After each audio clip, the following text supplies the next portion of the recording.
Amma ba'd. We begin by praising Allah subhanahu wa ta'ala and bearing witness that none has the right to be worshipped or unconditionally obeyed except for Him. And we bear witness that Muhammad sallallahu alaihi wasallam is His final messenger. We ask Allah to send His peace and blessings upon him, the prophets and messengers that came before him, his family and companions that served alongside him, and those that follow in His blessed path until the day of judgment. And we ask Allah to make us amongst them. Allahumma ameen. Dear brothers and sisters, you spend your whole life crafting out a direction, a trajectory. And as you get older and you look back at the twists and turns that happened, and you wonder, at those times when those twists and turns were happening, where am I going to end up? And in the midst of something, you don't see the light. You don't see the where that you're going to end up. And subhanAllah, we see that obviously with trajectories more than anything else with families. You know, I will not forget, as we've been dealing with so many deaths in this community recently, so many people that are beloved to us, a death that shook our community a few years ago, the death of the young sister Zahra Khan, rahimahullah ta'ala, and her parents who showed such sabr, such love. She was a daughter of the epic community and really a wonderful person, a wonderful young woman, mashallah. And a comment that was made by one of her parents that, you know, you spend that entire time and you want them to walk across the stage, graduations, weddings, but how many people can say that their daughters are shuhada, or martyrs? It is a different trajectory. It is different altogether, but the disease that she died from was internal type of disease that bi'idhnillahi ta'ala we pray would be amongst those. So you make these plans, and the plan is to be in this place at this time as you draw out, you know, your plans for the future. And subhanAllah, in the midst of the twists and the turns, you don't know where the turn is taking you to. It's like a detour that shows up on a highway, and you have no idea where you're going to end up as a result of that detour. And when you're in the midst of these types of twists and turns and these trials, the most common question that's asked is why? Why is Allah Azza wa Jal putting me through this? Why is this happening to me? And then you have Aina or ila ain wa mata. Where to and when? Which become two crippling questions as well that we need to treat. Where to? Where do I end up at the end of this? And when will the relief from Allah subhanahu wa ta'ala come? The element of needed closure, right? When? And that's something that inshallah ta'ala we'll talk about next week, but I wanted to talk about the ila ain. Where to? Where do I end up? You know, I had all of these plans, and then subhanallah, this happened in my life. So where am I going to end up? You know, think about the young med school student that was working and trying to get into medical school, and then twist. Okay, where do I go now? I have no idea what's next. And obviously that's a less extreme example, but a more common one, right? The fear of where do I end up next? When you look at the Prophet sallallahu alaihi wasallam in Ta'if, and the Prophet sallallahu alaihi wasallam saw this dream where he saw trees and greenery and thought that that land of acceptance was going to be in Ta'if, finally, after all of these years of oppression at the hands of his own people, the hardship at the hand of his own people. And he goes to Ta'if, and we know what happens there. Where? Ya Allah, ila man takiluni. Who am I left to now? Where do I end up? Where am I meant to be? Right? If it's not Mecca and it's not Ta'if, where? Medina was not, Yathrib at the time was not really an option, right? Where? Ya Allah. Am I at the mercy of these cruel strangers, or am I at the mercy of my oppressive people back home? Who am I at the mercy of, Ya Allah? Where do I end up now? Where do I go from here? And subhanAllah, you know, if you were to ask anyone who's going through these types of things, and we know what happened in Medina and the acceptance of Medina, there's a wisdom from Allah subhanahu wa ta'ala to the Prophet sallallahu alaihi wasallam in building the most perfect human being in the Messenger alayhi salatu wasalam, that the Prophet sallallahu alaihi wasallam had to go through Mecca and the boycott of Mecca and the rejection of Ta'if before he ended up in Medina.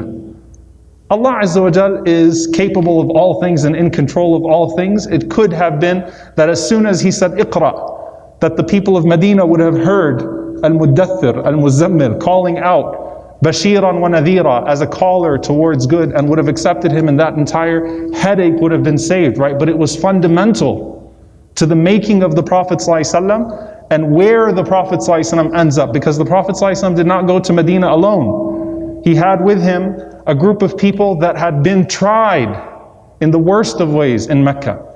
There was a wisdom both to the Prophet ﷺ and to the companions. But if you ask them in the year 611, where do you think you're going to end up? And they drew out possibilities. Medina would have probably been, Yathrib at the time, Medina would have been low on the list, if it was even on the list as a whole. But Allah Azza wa Jal facilitated the Prophet ﷺ in that direction. And there is no person that we take more of this from than Yunus alayhi salam. Yunus alayhi salam's life is full of lessons, and there's a reason why he's the first prophet that Allah spoke about to the Prophet sallallahu alaihi wasallam in the capacity of the revelation of the Quran. فَاصْبِرْ لِحُكْمِ رَبِّكَ وَلَا تَكُنْ كَصَاحِبِ الْحُوتِ إِذْ نَادَى وَهُوَ مَكْذُومٌ. One of the first revelations, to be patient with the decree of your Lord, and do not be like the companion of the whale when he was swallowed. Don't be like him at that moment. Don't turn away, and don't be like him at that moment. But there are many elements of Yunus alayhi salam's life.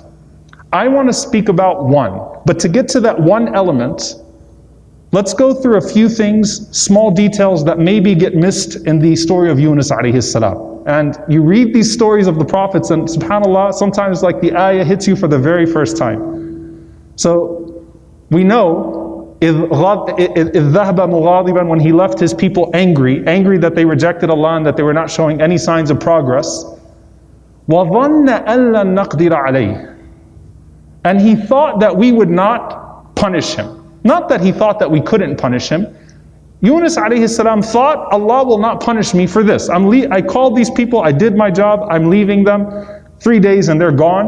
ظَنَّ أَن لَّن نَّقْدِرَ عَلَيْهِ. He thought that Allah would not punish him for turning away. Not that Allah could not, but that Allah would not. And he's walking away from his people, and he's leaving his people when Allah did not give him permission to do so. And subhanAllah, the ayah in Surah Al-Anbiya at least just goes straight to إِذْ نَادَى فِي الظُّلُمَاتِ أَنْ لَا إِلَهَ إِلَّا أَنْتَ سُبْحَانَكَ إِنِّي كُنْتُ مِنَ الظَّالِمِينَ. Like the whole story of Yunus is cut out from when he's walking away from his people, ظَنَّ أَنَّ نَقْدِرَ عَلَيْهِ, and thinks that Allah will not punish him, to the lowest point when he's in the belly of that whale calling out لَا إِلَهَ إِلَّا أَنْتَ سُبْحَانَكَ إِنِّي كُنْتُ مِنَ الظَّالِمِينَ. The story is omitted from the middle of the ayah to the lowest point. This is what happens, and this is where Yunus alayhi salam is in a complete state of istislam, completely submitted to Allah subhanahu wa ta'ala, with the dua that the Prophet ﷺ said that every makroob, every person in hardship, no one makes this dua except that Allah subhanahu wa ta'ala relieves them of their hardship and brings about ease.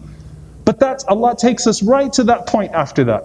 Yunus alayhi salam completely submitted in the belly of that whale, calling out under the layer, the darkness of the night, the darkness of the ocean, in the darkness of the belly of that whale, as Ibn Mas'ud radiallahu ta'ala anhu says. And submits himself and says, Ya Allah, la ilaha illa anta subhanaka inni kuntu min al-zalimin. I give up. Ya Allah, I'm completely submitting it to you. I'm submitting my affairs to you, Ya Allah. And what did the angels say, subhanAllah, according to some of the riwayat? Say, Sawtun ma'roof. That's a familiar voice calling out, makan and gharib. But what an unfamiliar place that he's calling out from. That's a familiar voice, a man who used to call out to Allah frequently. But what an unfamiliar place that we're hearing the voice of this servant of Allah subhanahu wa ta'ala from, in the bottom of an ocean in the middle of nowhere, in the belly of a huge whale. La ilaha illa anta subhanaka inni kuntu min al-zalimin. Dear brothers and sisters, at that point when Yunus alayhi salam was swallowed at that whale, not because his people ran him out, but because he turned away from his people. SubhanAllah, this is unique from the Anbiya, unique from the prophets. It was because of his mistake that he was in the belly of that whale in the first place. He put himself there. Allah Azza wa Jal did not tell him to go to the ocean. This was not like the Prophet ﷺ when he was ran out by his people, or the numerous stories of the thousands of prophets run out by their people. And he could have at that point said, who survives the belly of a whale? I'm done. I am done. Astaghfirullah. Khalas. That's it. I'm done. But subhanallah, Allah says, had he not been from the musabbihin, had he not been from the people of tasbih that say subhanallah, that admit the perfection of Allah subhanahu wa ta'ala, then he would have been consumed in the belly of the whale, and that would have been the end of his story. Instead, what's the end of his story? The end of his story, فَجْتَبَاهُ رَبُّهُ فَجَعَلَهُ مِنَ الصَّالِحِينَ. Allah chose him and made him better than before, and rose him up and made him from the righteous. What's the end of his story? The Prophet ﷺ saying, لَا يَقُولَنَّ أَحَدُكُمْ إِنِّي خَيْرٌ مِنْ يُونُس ibn Matta. Not one of you say that I am better than Yunus ibn Matta, than Yunus alayhi salam. Of course, the Prophet ﷺ did not like when people would do mufadala, would talk about the virtues of prophets over others. Don't belittle Yunus alayhi salam. Don't speak badly about Yunus alayhi salam. فَجْتَبَاهُ رَبُّهُ فَجَعَلَهُ مِنَ الصَّالِحِينَ. Look what became of him. Look what Allah Azza wa Jal made of him.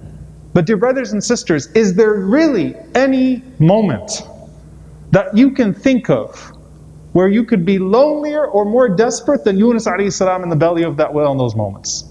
Is there any moment that a human being could feel completely disconnected from, what is he hearing? What is he hearing? What is he feeling? How is he even processing dua in the midst of all of that?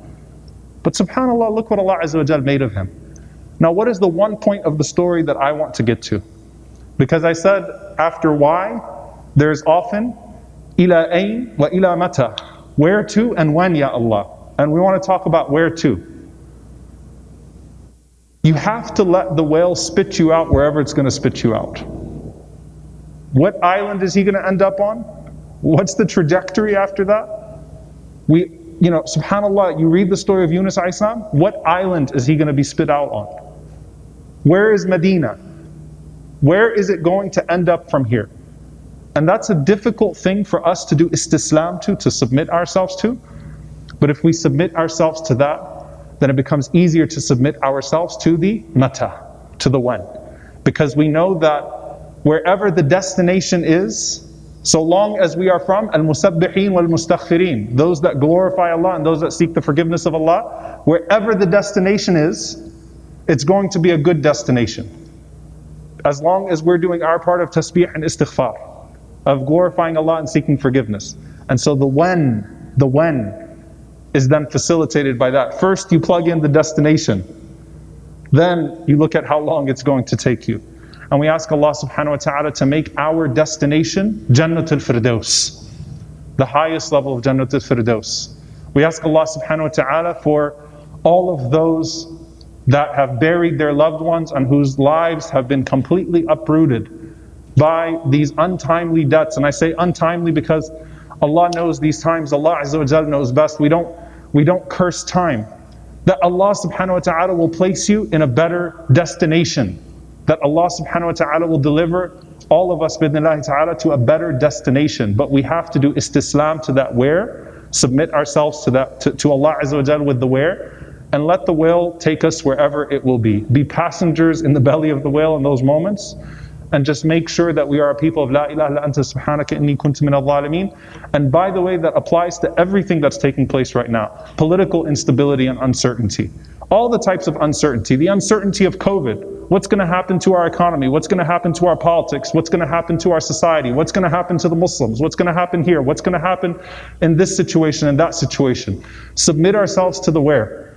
Are we from the musabbihin and are we from the mustaghfirin? If we are, bi'idhnillahi ta'ala, the destination will be good for us, collectively and individually. We pray that Allah Azza wa Jal only give us what's best and forgive us for our shortcomings. أقول قولي هذا وأستغفر الله لي ولكم ولسائر المسلمين فاستغفروا إنه هو الغفور الرحيم. الحمد لله رب العالمين ولا عدوان إلا على الظالمين والعاقبة للمتقين. اللهم صل وسلم وبارك على عبدك ورسولك محمد صلى الله عليه وسلم وعلى آله وصحبه وسلم تسليما كثيرا. Dear brothers and sisters, I wanted to request your dua for someone that's very, very beloved to me. And I have watched this family struggle for years. And you talk about uncertainty, subhanAllah, to lose one 15-year-old daughter to cancer, and then to lose a second daughter to the exact same form of cancer is an unbearable tragedy, an unbearable trial that most of us could not even think about. May Allah protect our families, Allahumma ameen. And today our dear brother Akram and sister Fida are burying their daughter Nadine. Actually, at the moment, in California, they are burying their daughter next to his mother. Subhanallah, may Allah have mercy on his mother and both of his daughters. And we talked about last week that even if you're in a built-up fortress, it's going to come to you. I want us to please remember these people in our du'as. We're seeing the worst of us in these days as people are pit against each other and political polarization. But subhanAllah, I was talking to the brother, and Akram told me, he said, I just, the du'as of the people, to think about the idea that someone is making du'a for me that never knew me, would not know me, that's the best of us as well, that connection that we feel. And some of you might remember Brother Omar Gray, who made a turnaround, tabarakallah, and who's on the road to recovery from an accident where we thought he was dead. And subhanAllah, multiple children, and he woke up, mashallah. He still thinks Obama is president, according to his wife, and his brain is rewiring. He thinks it's 2009 or 2010, but he's on the road to recovery. And I posted an update a few weeks ago, and I saw his wife going and saying Ameen to all of the du'as. And I thought, how beautiful that his wife was reading all of the du'as of the people for her husband, Sister Sakina. May Allah subhanahu wa ta'ala bless her and her family. May Allah azza wa jal have mercy on our loved ones. May Allah subhanahu wa ta'ala strengthen our family who have buried their family.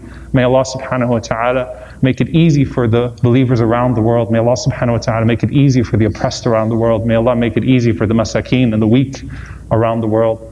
اللهم ارحم موتانا وموتى المسلمين اللهم اشف مرضانا ومرضى المسلمين اللهم اغفر للمؤمنين والمؤمنات والمسلمين والمسلمات الأحياء منهم والأموات إنك سميع قريب مجيب الدعوات اللهم اغفر لنا وارحمنا واعف عنا ولا تعذبنا ربنا ظلمنا أنفسنا وإن لم تغفر لنا وترحمنا لنكونن من الخاسرين لا إله إلا أنت سبحانك إنا كنا من الظالمين لا إله إلا أنت سبحانك إنا كنا من الظالمين لا إله إلا أنت سبحانك إنا كنا من الظالمين اللهم اغفر لوالدينا رب ارحمهما كما ربونا صغارا ربنا هب لنا من أزواجنا وذرياتنا قرة أعين وجعلنا للمتقين إماما اللهم أصلح أحوال إخواننا المنكوبين في كل مكان اللهم انصر إخواننا المستضعفين في كل مكان اللهم انصر إخواننا المستضعفين في مشارق الأرض ومغاربها اللهم أهلك الظالمين بالظالمين وأخرجنا وإخواننا من بينهم سالمين عباد الله إن الله يأمر بالعدل والإحسان وإيتاء ذي القربى